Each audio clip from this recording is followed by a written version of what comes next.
दोस्तों, कहते हैं अयोध्या की धरती पर हर रोज कुछ न कुछ दिव्यता घटित होती रहती है। लेकिन 18 अगस्त की सुबह जो दृश्य लोगों ने श्री राम जन्मभूमि मंदिर के ऊपर देखा, उसने सबको स्तब्ध कर दिया। श्रद्धालुओं का दावा है कि आकाश में स्वयं बजरंगबली प्रकट हुए और फिर मंदिर में जो चमत्कार घटा, उसने लोगों के दिलों को हिलाकर रख दिया। आखिर क्या हुआ था उस दिन और क्यों लोग इसे इतिहास का सबसे बड़ा दैवीय संकेत मान रहे हैं? आइए जानते हैं इस अद्भुत कथा को।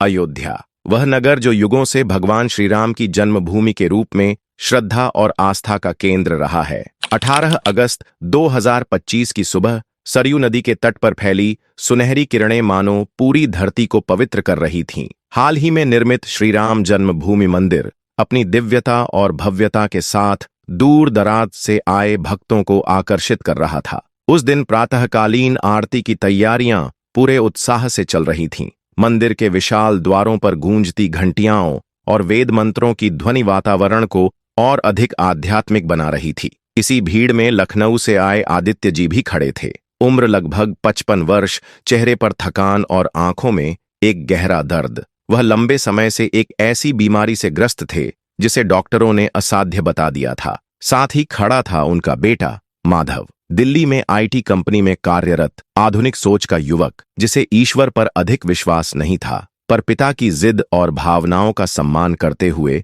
वह भी इस यात्रा का हिस्सा बना। आरती शुरू हुई, दीप जलाए गए और भक्तजन रामलला के बाल स्वरूप का दर्शन करने में मग्न थे। अचानक सुबह 6:30 बजे के करीब वातावरण में एक अप्रत्याशित परिवर्तन हुआ। हल्की ठंडी हवा चली और उसी के साथ हवा में चंदन और पुष्पों की दिव्य सुगंध तैरने लगी। लोगों ने इसे सामान्य माना, परंतु कुछ ही क्षणों बाद जो दृश्य प्रकट हुआ, उसने हर किसी को स्तब्ध कर दिया। एक युवा पुजारी ने अचानक आकाश की ओर इशारा करते हुए कहा, देखो वहां ऊपर। सभी ने सिर उठाया और सांसें थम गईं। मंदिर के ऊपर लगभग 100 फुट की ऊंचाई पर एक अद्भुत आकृति चमक रही थी। वह स्वरूप इतना जीवंत और प्रकाशमान था कि लोग तुरंत पहचान गए। यह तो स्वयं पवन पुत्र हनुमान प्रतीत हो रहे थे। उनके हाथ में गदा दमक रही थी, पूंछ आकाश में लहर रही थी और पूरा वातावरण उनकी दिव्यता से आलोकित हो गया। भीड़ में हलचल मच गई। किसी ने श्रद्धा से हाथ जोड़ लिए तो किसी ने मोबाइल निकालकर दृश्य को कैद करना चाहा।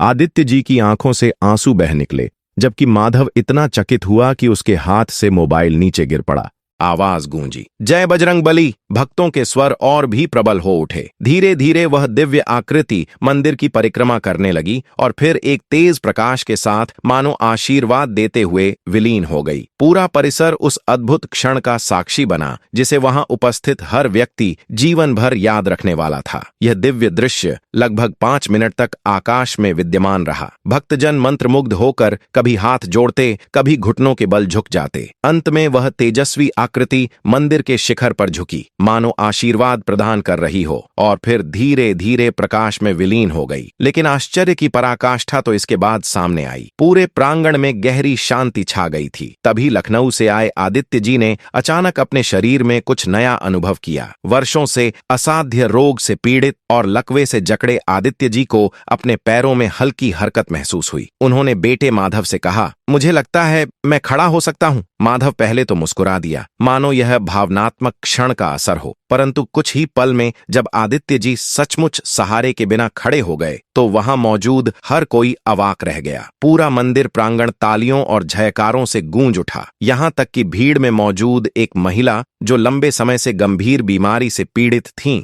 जोर से बोलीं, मेरा दर्द जैसे कहीं खो गया है। डॉक्टरों ने उन्हें कभी आशा नहीं दी थी, लेकिन उसी दिन से उनकी रिपोर्ट में सुधार दिखने लगा। वहीं एक युवक विवान जो बेरोजगारी और निराशा से टूट चुका था, मंदिर से लौटने के बाद इतना आत्मविश्वास से भर गया कि अगले ही दिन उसे बड़ी कंपनी से नौकरी का प्रस्ताव मिल गया। इन घटनाओं ने श्रद्धालुओं को और अधिक विस्मय में डाल दिया। किसी की आंखों से आंसू रुक नहीं रहे थे। कोई भावावेश में नृत्य करने लगा तो कोई ध्यान मग्न होकर मंत्र जपने लगा। मंदिर के पुजारियों का कहना था, यह हनुमान जी का आशीर्वाद है। वे स्वयं रामलला के दर्शन हेतु प्रकट हुए। कुछ ही देर में यह समाचार पूरे देश में फैल गया। मीडिया चैनलों ने इस दृश्य को लाइव दिखाना शुरू किया। वैज्ञानिकों और विशेषज्ञों की टीम भी मौके पर पहुंची। उन्होंने जांच की कि कहीं यह कोई प्रोजेक्शन या तकनीकी प्रयोग तो नहीं, लेकिन न मौसम विभाग को कुछ असामान्य मिला, न ही वैज्ञानिकों को कोई ठोस प्रमाण। आदित्य जी भावुक होकर बोले, मैंने अपनी आंखों से देखा। हनुमान जी जैसे कह रहे थे, उठो और राम का नाम लो। माधव खुद ईश्वर में विश्वास नहीं रखता था। जब वीडियो फुटेज देखने लगा तो उसमें आकृति बहुत धुंधली नजर आई, मानो यह अद्भुत दर्शन सिर्फ उन्हीं लोगों के लिए थे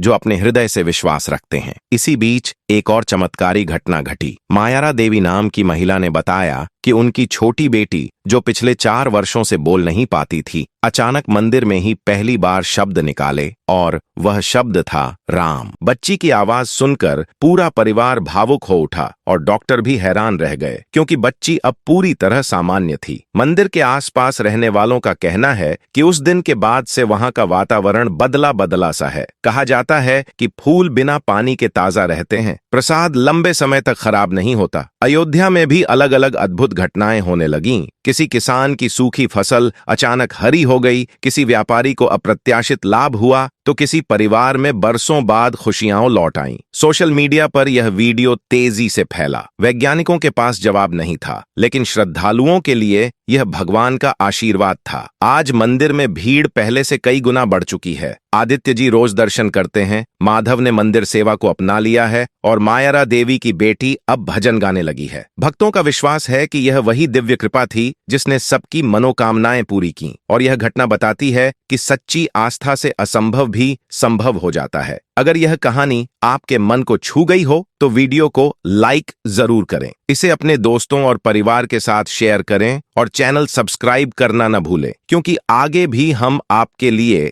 ऐसी ही अद्भुत और रोचक कहानियां लेकर आने वाले हैं।